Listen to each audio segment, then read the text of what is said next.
हम करेंगे हर मजलूम की हिमायत। अस्सलाम वालेकुम नाजरीन, मैं हूं हुरैन फातिमा और आप देख रहे हैं हिमायती न्यूज HD चैनल। नजर डालते हैं आज की अहम खबर पर।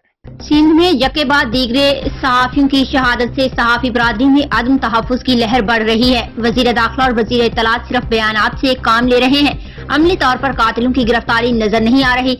सहाफियों का एहतजाज।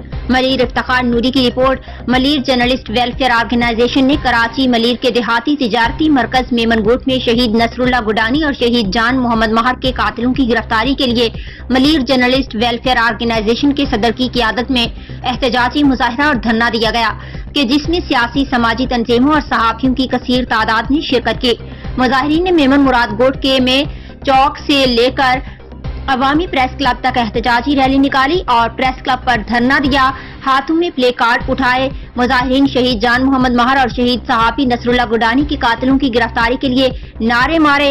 इस मौका पर सहाफी कायदीन और रहनुमाओं में मंसूर सोलंगी, अरशद गबोल, इफ्तिखार नूरी, काजी लतीफ बलोच, अब्दुल गनी मेमन, अब्दुल कादिर दर्श सलीम, जी मेमन और दीगर ने कातिलों की गिरफ्तारी का मुतालबा करते हुए कहा कि सिंध के सहाफियों और अदीबों का मुसलसल राहजनों के हाथों शिकार किया जा रहा है और कातिलों की गिरफ्तारी की बजाय उन्हें हर किस्म की सहूलियात फराहम की जा रही हैं, जिसके बाद सिंध में सहाफी अदम तहफ़्फ़ुज़ का शिकार हो गए हैं।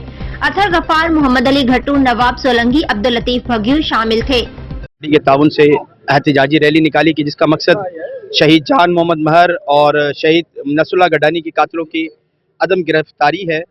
देखिए, हम समझते हैं कि मीडिया इस रियासत का सुतून है और हम इसलिए रियासती इदारों से ये मुतालबा करते हैं कि ये जो इस मामले को डायवा जा रहा है और रियासती इदारों तरफ के यके बाद दीगर सदर बार बार सहाफ़ियों की तज़लील, कत्ल और तशद्दुद है, वो उसका जिम्मेदार ये रियासत है। तो जर्नलिस्ट वेलफेयर ऑर्गेनाइजेशन तरफा शहीद जान मोहम्मद महर ऐं नसरुल्लाह गडानी जे काफ़ी गिरफ़्तारी हैदर मस्तोई खे गोलियूं ज़ख़्मी छॾियो। असां बि सहाफ़ी दोस्त आहिनि जेके सिंध में क़त्ल कया विया आहिनि, ज़ख़्मी कया विया आहिनि, उन्हनि खे हथियो वियो आहे।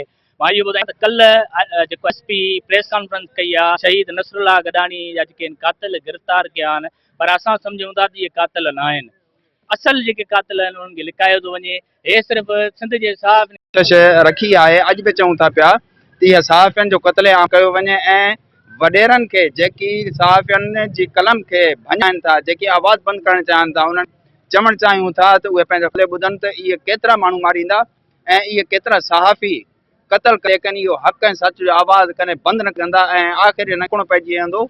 ऐं हिन वक़्तु हुकूमत खे असां इहो वार्निंग ॾियूं था पिया त जेके असल कातिल आहिनि, जेके असल मोहरा आहिनि, उन्हनि खे गिरफ़्तार करे अदालत जे कटाड़े में पहुचाए फांसी जे फंदे ते चढ़ायो वञे, जीअं इंसाफ़ थी सघे मरहूम शहीद नसरुल्लाह गडानी कोठ में ही साफ़ी जे तरफ़ां ऐं जेके सियासी ऐं समाजी अॻुवान आहिनि उन्हनि जे तरफ़ां एहतजाज रखियो आहे त सिंध जे अंदरि साफ़ियुनि जो माना ख़तमु कयो पियो वञे। ॻाल्हि इहा आहे, साफ़ियुनि जो सरफ़ सिंदर छो? तव्हां साफ़ियो, तव्हां के सहाफ़त पिया करियो, तव्हां चओ पिया त वॾेराशाही नामंज़ूर। वशाईअ जनम वठण वारी कहिड़ी चीज़ आहे? जनम वारी सिंध गवर्नमेंट आहे।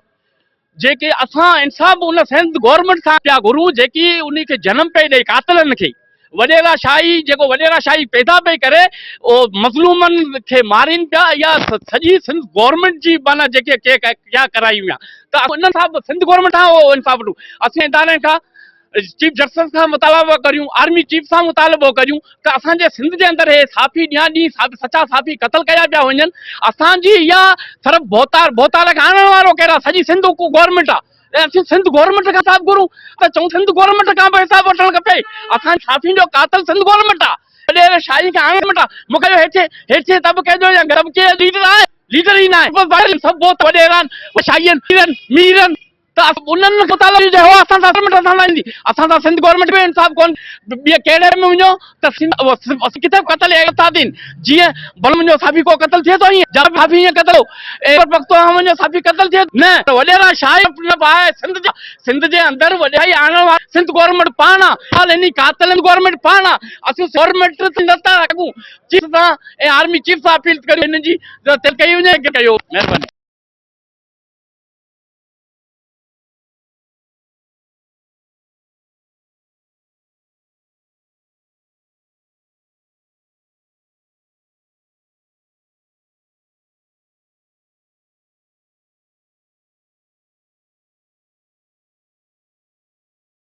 अब तक के लिए इतना ही। मज़ीद खबरों और अपडेट से बाखबर रहने के लिए देखते रहें हिमायती न्यूज़ HD चैनल।